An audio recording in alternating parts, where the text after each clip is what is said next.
Hollywood itself is a word. The word is interesting because it's a word that comes from a pagan. Hollywood is the holy wood, and it was the wood that the magical wands were made out of in the pagan sorcery, magic. And these wands were believed that the sorcerers that possessed them could put people into trances and control them. This is part of, this is symbolic, but it's also important to understand that part of what Hollywood literally does is it puts people into trances. It's a dream state. They call it the dream machine in the United States.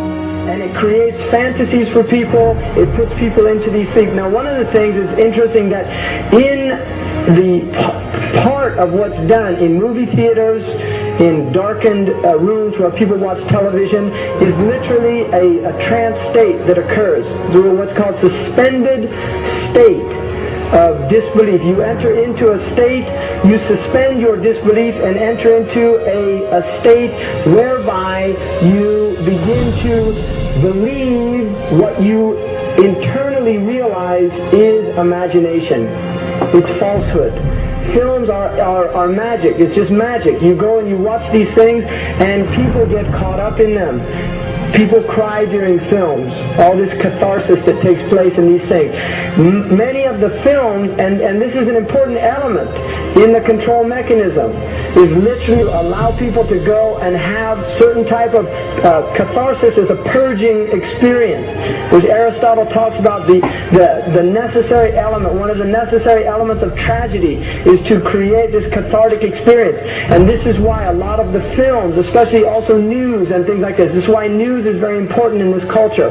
Everybody watches the news, they have this tragic, cathartic experience of watching the tragedies of others and then feeling safe and complacent in their own experience of this suspended state of illusory well-being. So these are very intricate and sophisticated methods. Now I think it's dangerous, although there are elements, there's concerted efforts that take place, there's also a lot of people that have similar worldviews that aren't necessarily working together in concerted efforts.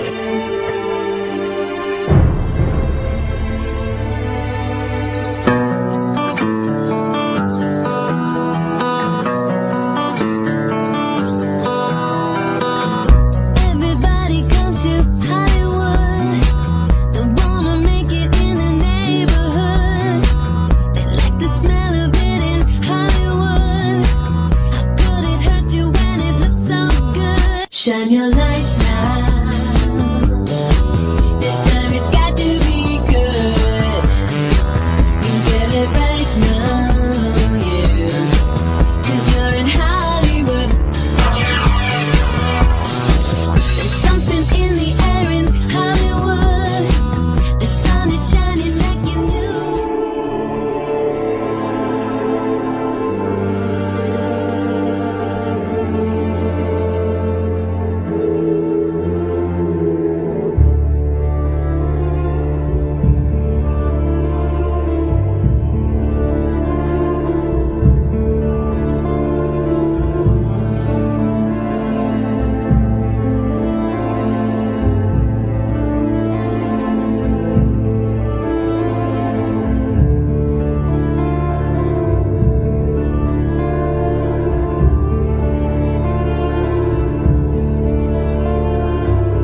not supposed to be up here.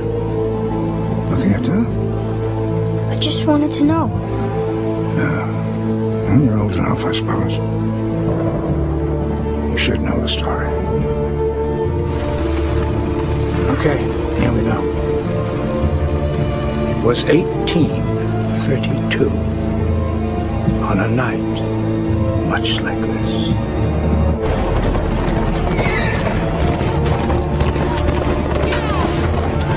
Charles Carroll was the last surviving signer of the Declaration of Independence. He was also a member of a secret society known as the Masons, and he knew he was dying. He woke up his stable boy in the middle of the night and ordered him to take him to the White House to see Andrew Jackson, because it was urgent that he speak to the president. Did he talk to him?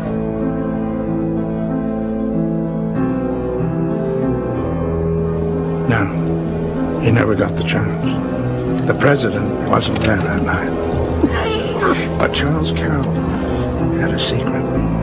So he took into his confidence the one person he could. My grandfather's grandfather, Thomas Gates. What was his secret? A treasure. A treasure beyond all imagining.